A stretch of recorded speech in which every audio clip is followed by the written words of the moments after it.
എന്റെ പൗരോഹിത്യം ശുശ്രൂഷ പൗരോഹിത്യമാണ്. ഞാനൊരു മെത്രാനാണ്. ഒരു മെത്രാൻ എന്ന് പറഞ്ഞാൽ, ഒരു അച്ഛൻ എന്ന് പറഞ്ഞാൽ, ഇന്നത്തെ വലിയൊരു പ്രതിസന്ധി, അറിയാതെ സഭയ്ക്കുള്ളില് ക്ലറിക്കലിസവും പ്രസ്ബിറ്ററോക്രസിയും വളർന്നു വന്നിട്ടുണ്ട്. അച്ഛന്മാരെന്ന് പറഞ്ഞാൽ എന്തോ വേറൊരു ദൈവമാണെന്നുള്ള രീതിയിൽ, മെത്രാൻ എന്ന് പറഞ്ഞാൽ വേറൊരു ദൈവം. അങ്ങനെ ഇല്ല. മാമോദീസയാണ് ഏറ്റവും പ്രാധാന്യമുള്ള കുദാശ. മാമോദീസായിലൂടെ എല്ലാവരും പൊതു പൗരോഹിത്യം സ്വീകരിച്ചവരാ. ഒരുമിച്ചാണ് ബലി അർപ്പിക്കുന്നത്. ആ ബലിക്ക് ശുശ്രൂഷ ചെയ്യുന്ന വ്യക്തിയാണ് ഈ മെത്രാനോ അച്ഛനോ ഒക്കെ. അതിൽ കൂടെ റോളില്ല. ശുശ്രൂഷ പൗരോഹിത്യം തന്നെയാണ് അതിന്റെ പേര്. പൊതു പൗരോഹിത്യം എന്ന് പറയുന്നത് എല്ലാ മാമോദീസ സ്വീകരിച്ച എല്ലാവർക്കുള്ള പൗരോഹിത്യമാണ്.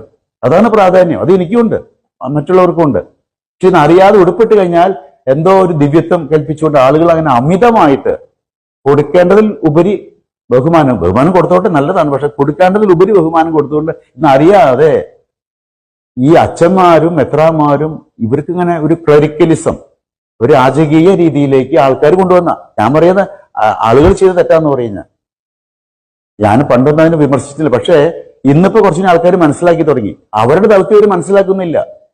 ഓരോ അൽമായനും അവൻ കർത്താവിന്റെ പുരോഹിതനാണ്, പൊതു പൗരോഹിത്യം സ്വീകരിച്ച വ്യക്തിയാണ് മാമോദിസായിലൂടെ. അവനും കൂടി ചേർന്നാണ് ബലി അർപ്പിക്കുന്നത്.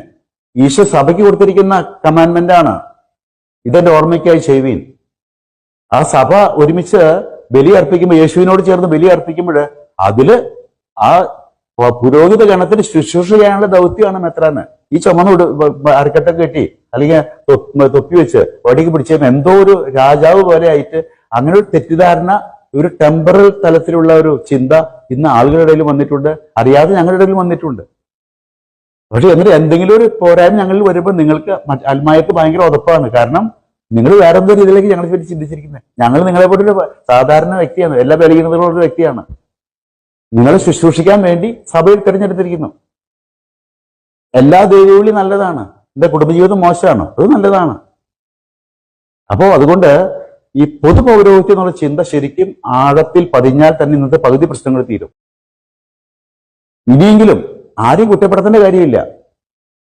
നമ്മൾ ഒരുമിച്ചാണ് ബലി അർപ്പിക്കുന്നുള്ള ബോധ്യം വന്നു കഴിഞ്ഞാൽ തന്നെ അച്ഛന്മാരുടെ മെത്രാന്മാരുടെ റോള് ഒന്ന് കുറച്ച് അത്രയും ഒരു രാജകീയ പദവി കൊടുക്കാതിരുന്നാൽ പകുതി പ്രശ്നം തീരുന്ന എനിക്ക് തോന്നുന്നു.